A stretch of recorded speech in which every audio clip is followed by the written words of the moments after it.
J. Cole's goal here is an apology, but given that this concert was immediately after the diss on Kendrick came out, Cole knows that his audience is eager to see him tear Kendrick up, not apologize.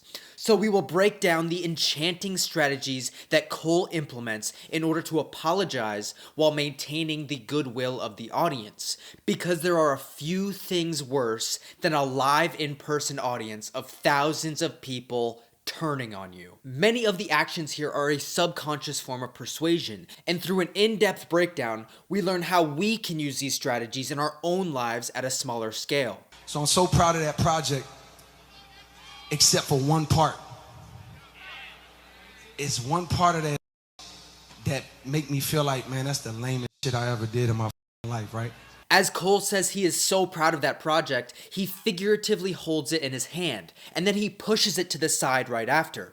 By pushing it to the side, he is giving the audience the nonverbal clue that he is about to say something critical of it, and he is giving them half a second to subconsciously prepare. We'll see this throughout the video and explain it further soon, but notice how even though he is physically fine, Cole actually winces when he speaks about this, as if it physically hurts him to do this. And I know this is not what a lot of people want to hear. I know I can hear my niggas up there right now like, nah, don't do that. But I got to keep it 100 with y'all, right? I damn near had a relapse, right? What's happening here is a deepening of the connection with the audience in preparation for a polarizing statement. What Cole is doing here is essentially saying, I am going against the judgment of my friends in order to maintain my connection with you, letting his audience know that even though he will be castigated by his friends, he will sacrifice himself on some level if it means that he can maintain strong ties with his audience. An action like this serves to deepen the connection between him and the audience, and is especially useful in priming the audience if you are about to say something that they are not thinking or are not prepared for you to say. Because y'all heard some shit that happened 3 weeks ago, however long it was. Y'all heard that bazooka that was dropped on the game, right? So all of this time of me moving on my own accord, for the first time I was tested. Why am I tested? Because I got the world and I got my like, what you gonna do, Cole? My like, boy, I must have had 1,000 missed calls. Oh my God.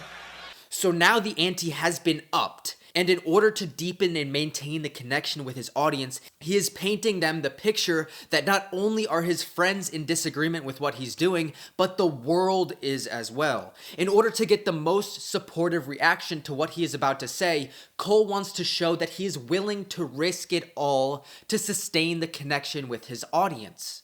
Text flooded. I couldn't even answer my shit. It's wartime, right? I want to see blood. And I was conflicted because, one, I know my heart, but the world want to see blood. I don't know if y'all can feel that, but the world want to see blood.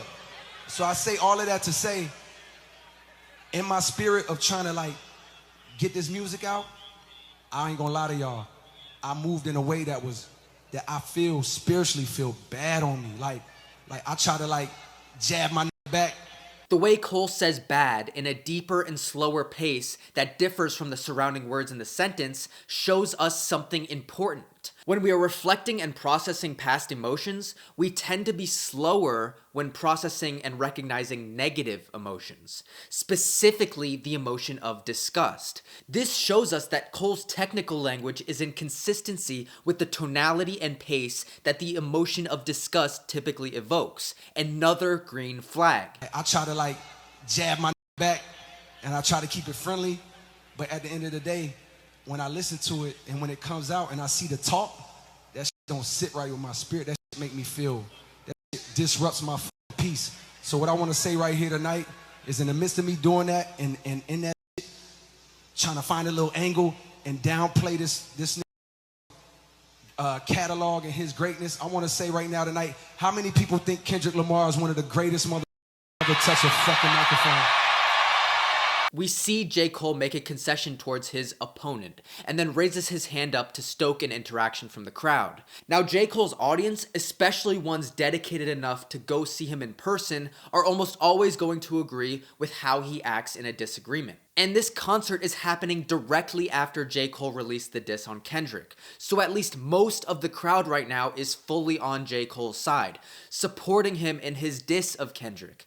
Cole has changed his mind though. He feels regretful and sorrowful and wants to squash the beef. At the beginning, the audience was waiting with bated breath for Cole to tear Kendrick up. In order to make his announcement more seamless, Cole seeks to change the mind of the audience before presenting his dissenting opinion. This is so that when he presents his opinion, he is no longer dissenting with the audience. He would now just be providing something that the audience agrees with.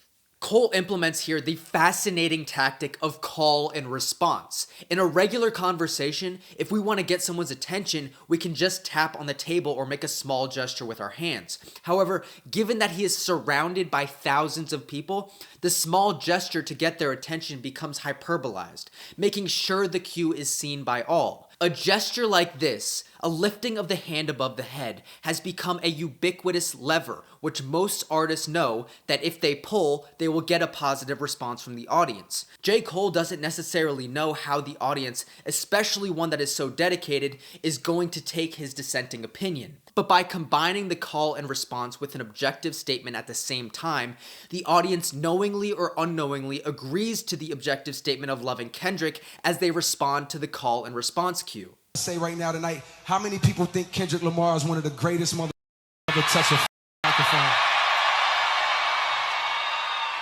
Dreamville, y'all love Kendrick Lamar, correct? Before admitting that he is actually on Kendrick's side, he makes an objective statement and then a subjective statement with more personal attachment on behalf of his audience. And only then does he reveal his feelings, as it ensures that his landing is as smooth as possible. The call and response lever of raising the hand is inherently super personal, and is only effective to the extent that the audience's relationship to the artist is strong, as it is here. Now we are beginning to realize just why Cole is implementing these tactics to strengthen the relationship he has with his audience immediately before sharing his critical thoughts. Dreamville, y'all love Kendrick Lamar, correct? As do I. So I just want to come up here and be like... J. Cole moves his hand back and forth from his chest as he says, "As do I," saying, our words are aligned on this and our hearts are also aligned on this too. Although it could still be intentional, the congruency between his words and his physical expression is a green flag. And it's a way of showing that not only are we aligned in our words and our thoughts, but we are also aligned in the feelings that these words and thoughts inspire through our bodies. So I just want to come up here and be like, publicly be like, bruh, that was the lamest, like, goofiest shit. I say all that to say it made me feel like 10 years ago. As Cole says, it made me feel like 10 years ago. He actually physically winces as he says it. We wince at both physical pain and the remembrance of pain. So Cole is speaking words of pain and regret here, and he is showing consistency with the remembrance of that pain and regret he felt 10 years ago. That was the lamest, like, goofiest shit. I say all that to say it made me feel like 10 years ago when I was moving incorrectly. And I pray that God align me back up on my purpose and on my path. You know what I mean? I pray that my really didn't feel no way. And if he did, I got my chin out. Take your best shot. I'm going to take that shit chin, boy. Do what you do. You know what I mean? Like, all good. Like, it's love. Pay attention to how the upper part of Cole's face oscillates between open and closed as he speaks. He remembers the pain and regret of 10 years ago as he winces and closes his face, but his eyes open up and his eyebrows go up as he talks about forgiveness and God. Not only is the nonverbal physical language in consistency with the verbal language, but the amount of fluidity that Cole is showing in his expressions is a green flag. When someone is being strategically deceptive with their body language, they tend to be less fluid and slower in changing their emotions because they need to make sure they have all the explanations ready and all their bases covered before making their next move. And I pray that, y'all are like, forgive me for like the misstep and then I can get back to my true path, because I ain't gonna lie to y'all. The past 2 days felt terrible. Like, it let me know how good I've been sleeping for the past 10 years.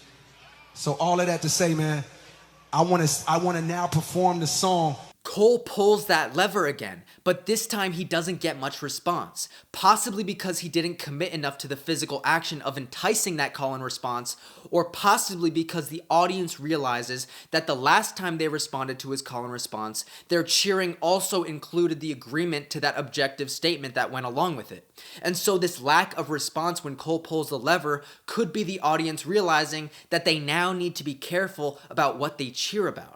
Cole realizes subconsciously that the audience is being somewhat tentative in responding to that lever, so he is going to have to give something of value to them in order to get that call and response working again. So all of that to say, man, I want to now perform the song that's a reminder to me. J. Cole puts his fingers to his temple as he says, I want to now perform a song that's a reminder of me getting back on the right path. This type of action is what's called a metaphoric gesture. These may be pictographic or kinetographic, but they represent an abstract idea rather than a concrete action. As Cole puts his finger to his temple, spinning his wheels of thought, he discusses the abstract idea of being reminded of his morals. Again, we see alignment between Cole's verbal speech and his nonverbal speech. I want to now perform the song that's a reminder to me of getting back on the right path and getting in tune with God. And the name of the song is called Love Yours. I want to do that for y'all right now. Cole pulls that lever again, this time while offering a significant piece of value to the audience, and the call and response somehow executes perfectly. Funny how that works. It's possible to be intentionally deceptive about this, but usually if someone is being intentional in their deception, over a long enough period of time, there is going to be a chink in their armor and a smoking gun that leads us to unveiling their deception. We just don't see that here with Cole. It seems that he is sharing his heartfelt feelings. We usually don't see this amount of correlation unless one is trained and practiced, so it is far more likely that J. Cole is speaking from the heart. What are your thoughts on this public apology? Remember to like the video, subscribe, and follow the newsletter on strategic communication for beneficial information. My name is Glidja Ronan. Thank you so much for watching.